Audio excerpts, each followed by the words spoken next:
All right, so in today's video, we're going to be talking about a bunch of different center builds on NBA 2K26 designed for competitive play, competitive pro-am, proving grounds. And before we get into these center builds today, I want to go over the thought process as to what made me make these builds the way that we did. So we have to go back to a couple of older 2Ks so you can understand why I made the builds the way I did on NBA 2K26. So let's start out with NBA 2K22 Next Gen. The last time centers that were 7'2" were meta in pro-am. This was also a time where you didn't have to get a whole lot of strength requirements to get very important center badges, which include brick wall and box, which were both on Hall of Fame on this build with a 73 strength. And this information is relevant because on NBA 2K26 there is now no longer a strength requirement for badges like Box Out Beast. And with the addition of the Max Plus 2 badge perk, it is now becoming way easier to get high level badges without meeting the ratings required to get them. And now let's move on to the next 2K, which is NBA 2K23. Now this is an important 2K because this was the last 2K where mashing was part of the meta at the center position. And this was a year where it wasn't surprising to see center builds like this that are 7'3" with 95 close shot to just mash underneath the rim. And now this matters because with the addition of the new build height 7'4", mashing might become a thing again on 2K26. And now let's talk about the last 2K that may be relevant in this conversation of meta center builds on 2K26, and that is NBA 2K24, the year where the standing dunk meter became really popular, and the last 2K that had very little RNG and pure green windows in the shooting. Now this is important once again for 2K26 because we know there will not be RNG in the shooting and there will be pure green windows just like 2K24, and the standing dunk meter definitely looks way better in this year's game. Now only time will tell if any of this matters, and to use the 2K22 example once again, having Hall of Fame brick wall with a 70 strength only matters if that badge is really worth it, and you can still set big body screens even with a low strength rating. So although I am creating similarities between 2K26 and older 2K games, that does not necessarily mean that everything that happened in those games will happen on 2K26. But with that all in mind, allow me to now show you guys the builds that I made at 2K26 Community Day, and I think one of these builds will be the meta on 2K26. So we're going to start things out here with what I think is probably going to be the shortest height that is part of the meta on NBA 2K26, which is going to be the 7-foot center. Now, big thing that we have to talk about before we get to the rest of these builds, the maximum wingspan that you can get on builds on NBA 2K26 has changed. For every single build height in the game, you are only allowed to go 6 inches higher than your height for your maximum wingspan. So for example, this center is 7 feet tall and only has a 7'6" wingspan, and it cannot go any higher. All right, so now let's talk about this first build. 70 driving layup on the build, bronze physical finisher. The layup already gets pulled up to a 69 because of the driving dunk, so we just pulled it up to 70 just to get the bronze physical finisher. Now let's talk about the driving dunk. 89, that's going to get you the driving contact dunks, both pro off 2 and pro off 1. Hall of Fame aerial wizard on this build with a silver posterizer. Now posterizer 6'11" and up is tier 2, just like how it was last year, which means you can use a tier 2 max plus 2 on posterizer and have Hall of Fame posterizer on a 7-foot tall build. Now I know a lot of you guys probably saw Giannis Antetokounmpo gameplay yesterday with the dunk meter, especially grindings Giannis gameplay. This might be the case with the 7-foot centers as well. Dunk meter might be really good, especially on bigger builds, and this is probably the biggest thing that I like with this build so far. All right, so for the standing dunk on this build, we have a 90, which is going to get us the elite big man standing contact dunks and gold rise up. Standing dunk is always important to have on a center. Whether we should go 95 or 99 will be told later on in the game, but I think a good starting point is always 90 when it comes to builds like this. Now, the biggest change here with poppers on 2K26 is you can get really high shooting on tall builds. So this center is max wingspan, and you can still get a 78 three-pointer, which is enough for set shot specialist on silver. So you don't have to upgrade your midi if you don't want to, unless there's a specific jump shot base that you want. Don't worry,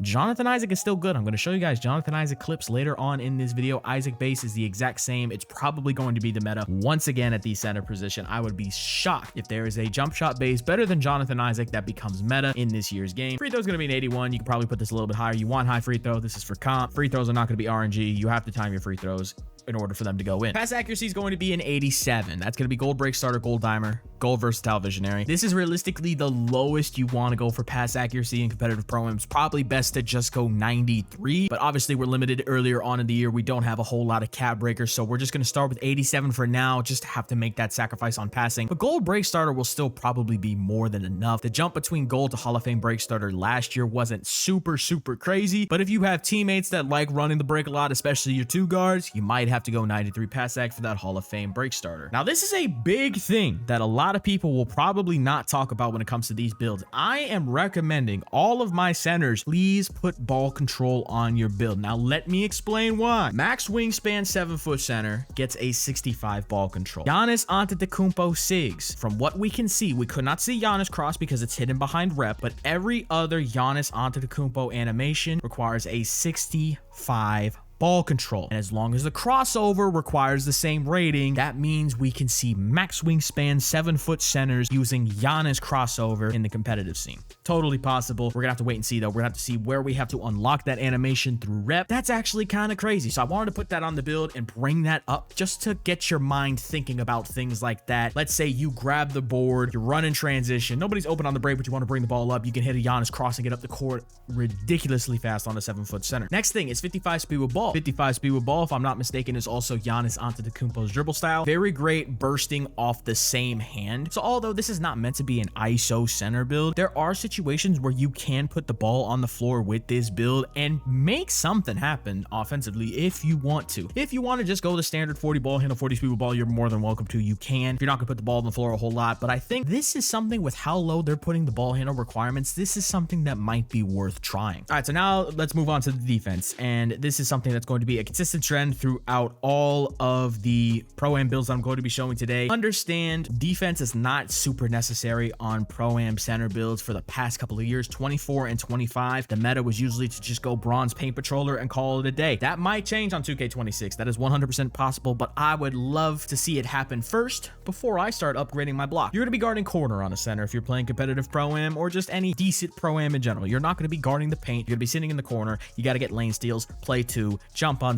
and drop on rotations. You don't have to play crazy paint D 90% of the game. 74 interior, bronze post lockdown, 62 perimeter defense, bronze immovable enforcer, 70 steal, bronze glove, bronze interceptor. I always prefer to max out my steal on these builds so I have the highest chance of getting the passing lanes steal animation. But if you want to go just 60 for interceptor on bronze, you can do that. I always like having it maxed out. And once again, 74 block, bronze paint patroller. The only change that I would make to this build is you could go 78 block to get the high flying denier on silver. And that is a tier 2 badge that if you want a max +2 and get on Hall of Fame, you can, but I want to use it on posterizer. I think that's going to be absolutely insane. But if you want to go 78 block, you can. You can even just max plus that up to 1 and get gold high flying denier if you want. So the only change I'd probably make this build is probably go 78 block. But now for the rebounding, 94 offensive rebound, 84 defensive rebound. We all know how high O board matters regardless of what system you're running. 5 out, pick and roll. You need high offensive rebound on a center. Got to be able to get boards on a big. 94 offensive rebound is probably a good place to start because it gives you room to cap break up by 2 to 96 for Huff Rebound Chaser, or cap break up 5 to 99 for Legend Rebound Chaser and Legend Box Out Beast. Which brings me to my next thing. Once again, Box Out Beast is no longer tied to a strength requirement. This will matter more in builds that I will show later in this video, but for this one, it doesn't matter a whole lot, but it is still nice to know. All right, so the last thing that we're going to talk about quickly is physical. 69 speed, not bad. 57 agility, not bad as well. 89 strength. We went 89 because regardless of what you want to specialize with on this build, you can always put it into your strength as cap breaker. So let's say you want to do a shooting specialization. You want to be like a really good popper on this build. If you do a shooting specialization, it'd be probably best to use your cap breakers on strength because strength is expensive. For some reason, if you wanted to specialize in defense, you could throw the cap breakers into strength. Same for playmaking. Strength is probably more expensive than pass accuracy, and none of these are nowhere close. Finishing, probably the only thing that would be more expensive is standing dunk, but it's probably pretty close between standing dunk and strength. So if you specialize in finishing, you can still put your cap breakers that you get from finishing specialization into strength to get to 91 for gold brick wall. Rebounding is the only thing that it gets a little iffy because the 2 cap breakers could just go to get to 96 for the Hall of Fame rebound chaser. But again, you could probably just put it into strength, have 91 strength with 94 O board, and you could +2 your rebound chaser to legend if you wanted to. This is kind of a safe template, kind of allows you to do a little bit of everything offensively when it comes to shooting, finishing, passing, rebounding. You're gonna set good screens. Doesn't really specialize in anything. Overall, just kind of a little bit of good at everything offensively as a center. Defense is kind of where it lacks, but again, you're guarding corner. This is not gonna be something where you're gonna be guarding the paint a whole lot. It's meant for pro-am. So we're gonna come out of the by player builder, get shades of Nikola Jokic, Joel Embiid, and Victor Wembanyama, and we're getting the archetype name of Diamond Putback Posterizer. Top badges are Box Out Beast, Aerial Wizard, and Pogo Stick. And our best attributes are offensive rebound, standing dunk, and drive. That all makes sense with this build. Overall, I think this is a very good 7-foot popping center build. I did not lab a whole lot of insides because me personally, I will not be playing on insides. But now let's move on to the next build. All right, so now let's move up to the next tallest height that I think is going to be really effective on NBA 2K26, and that is the height of 7'2". The 7'2" height meets a lot of really great wingspan, height, weight, vertical rating thresholds that we'll get to in this portion of the video. But starting off with the finishing, we're gonna have an 86 close shot that's gonna get us float game on gold. We're gonna have a 76 driving layup on this build, which is going to get us the Bam Adebayo floater, which is actually really good on NBA 2K26 and reminds me of the Domantas Sabonis floater from 2K24. And with the green windows on floaters being way bigger this year, it might not be the worst thing to have in your bag on a build like this. All right, so we're gonna have a 75 driving dunk, which is gonna get us posterizer on bronze. We're also gonna have a 90 standing dunk, which gets us rise up on gold with gold aerial wizard. The combo of 75 driving and 90 standing is just going to be a good go-to for all your 7-1 plus builds, because that gets you the Wemby standing dunk package, and it also gets you the Giannis dunk package, which have both been really good, especially on 2K25. Post control, we don't have a whole lot on this build. This is like pick and roll type of center, pick and roll, pick and pop. The reason that I like the 7'2" center is because it is the tallest height where you can still go max wingspan and get enough midi for set shot specialist on silver. If you go 7'3", max wingspan, you do not have enough mid-range shot to get set shot specialist on silver. The main thing that I also like with the 7'2" is that it's the tallest height where you can still get 91 strength with a max wingspan while still having enough vertical to meet the elite big man standing contact dunk requirement. So the 7'2" I feel like will be the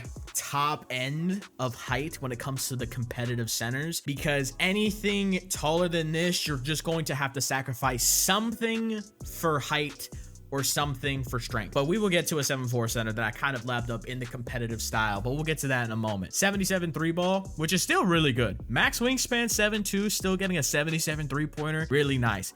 84 free throw, again, no RNG in free throws. You want to have the max free throw. Now for playmaking, we went 87 pass accuracy again. This is the bare minimum. The absolute bare minimum from break passes when you're playing center in competitive game modes. So gold break starter, gold diamond, gold versatile, bronze bailout. Preferably once the year goes on, you want to go at least 93, but we're gonna go 87. Poppers will probably have to go 87 at first. If you make it inside, you'll have more attributes to work with to make 93 pass act versions of builds. I did not lab any inside center builds. I'm sorry for the people that play on inside. I did not lab any insides because I do not play on insides. I made that mistake last year where I labbed up an inside center build, and I just didn't want to do that this year because I'm not going to lab up a build that I just know I'm never going to play on. So 42 ball handle, 40 speed with ball. That's just for like the normal dribble sigs. Now we move on to defense. 85 interior. That gets you gold off ball pest. As you get taller in build height, strength pulls up your interior defense a little bit more. They're tethered a little bit closer to each other. We're going to also have a 50 perimeter defense on this build and a 60 steal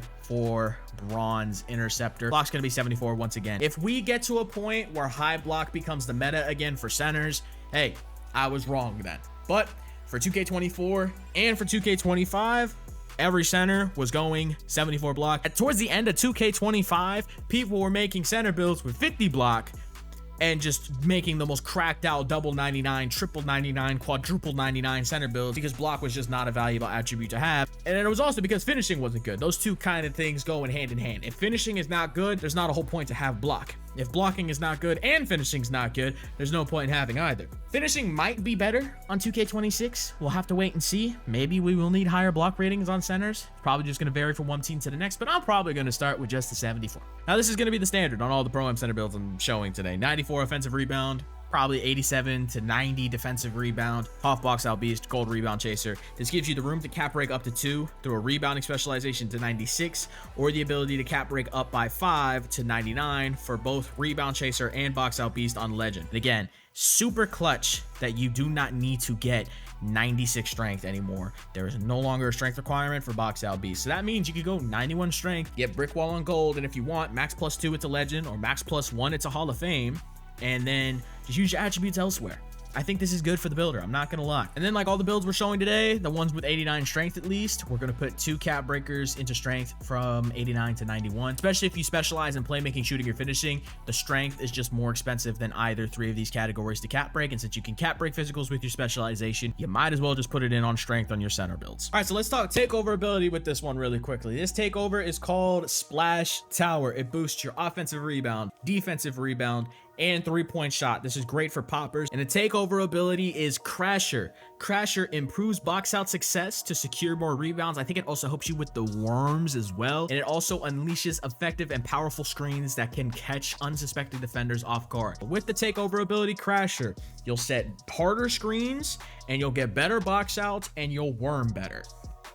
Very important as a big. Those are 3 very important things. Crasher will probably be the best takeover ability for centers. And that boosted 3-pointer is just nice. Having 82-3 and level 5 a takeover on a 7'2" popper shooting no dip catch and shoots. I'm going to show that later on in this video. The no dip catch and shoots are going to be nasty, especially on these tall poppers. So we're going to come out on the My Player builder. We're going to get shades of Vlade Divac, Joel Embiid, Victor Wembanyama. Build name is Board Enforcing Diming Riser. Kind of a weird build name. Didn't really like this one that much. Overall, I think this is going to be the top end of center builds on 2K26. I don't know if anything taller than this will become meta, and we'll get to that in just a moment. So now let's talk about the tallest height in the game. 7'4" centers. This is my best attempt at making something that is somewhat competitive for the center position at 7'4". I do not know if this will be viable. It heavily depends on gameplay. A lot of the things that I mentioned earlier on in this video with older 2Ks does apply to this build, and I will get to those in a moment. We're going to start things off in the finishing. 84 close shot. That's Silver Paint Prodigy. Maybe we'll be able to mash on these builds. Maybe. If the back end height is still like 6'6" to 6'7", which it was on 2K25, a lot of back ends were 6'6", 6'7", and you're using a 7'4" center, mashing down low, that might be an issue. Rotations might have to get called more, and maybe mashing will be viable again. We'll have to see.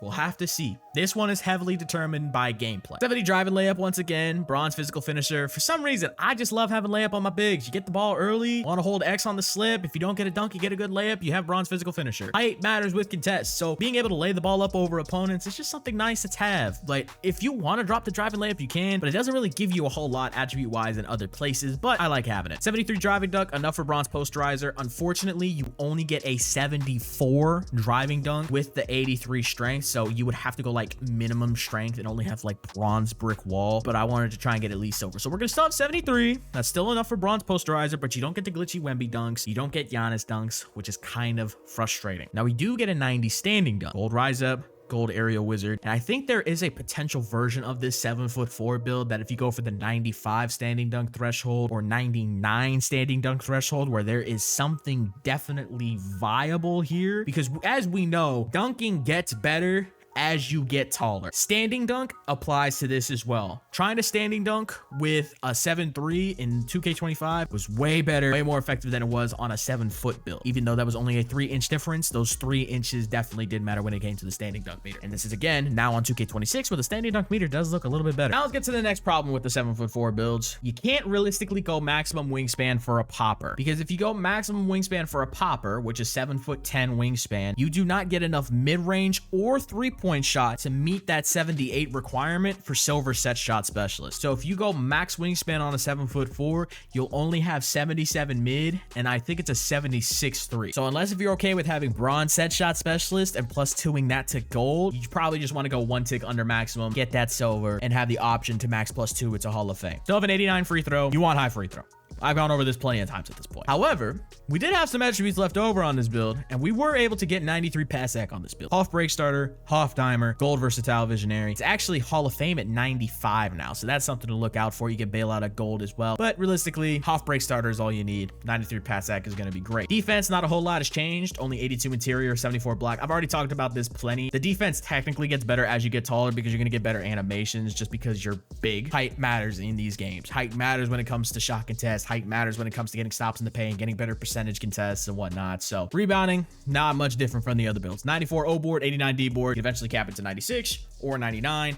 And again, the huge thing, you only have an 83 strength, but if you eventually cap break this to 99 O board, you will still get box out beast on legend. Now, how effective will box out beast on legend be with only an 83 strength? We'll have to see. If the badge is super effective, that gives us the wiggle room to maybe make centers with lower strength, like 2Ks, like 2K22, where you didn't have to go super high strength and you could still get box out, you could still worm people because the badge was super effective. Same thing can apply to screens. We'll get to that in a moment. This is only going to get silver brick wall. Let me get to that right. 83 strength, that's enough for brick wall on silver. This is something you can either max +1 to gold or max +2 to Hall of Fame. And this is kind of what I was mentioning once again earlier with NBA 2K22 Next Gen. You know, that build had Hoff box, Hoff brick wall, but it only had a 73 strength, but those badges were so effective that the 73 strength didn't necessarily matter. Who's to say that maybe on 2K26 it is possible that with an 83 strength and a max +2 brick wall to Hall of Fame and still having legend box out beast, that it's just as effective as somebody with higher strength. Only time will tell with these things. These are just me guessing things by the changes that were made into my player builder. I am totally okay with being wrong about things that I am talking about today. Now, the main reason that we also only went 83 strength is because once again, we have to get that 70 vertical for the elite big man standing contact dunks. So we could not go heavier at this height and still get the 90 standing though. Now, I did not get to lab this version of the build at community day, but maybe something similar to Will's build that I showed earlier on for the 2K23 version. Maybe there's 7'4" running around with like only like an 81 standing dunk, but they have 92, 94, 96 close shot and they're just mashing. Maybe that's a thing. We'll have to wait and see.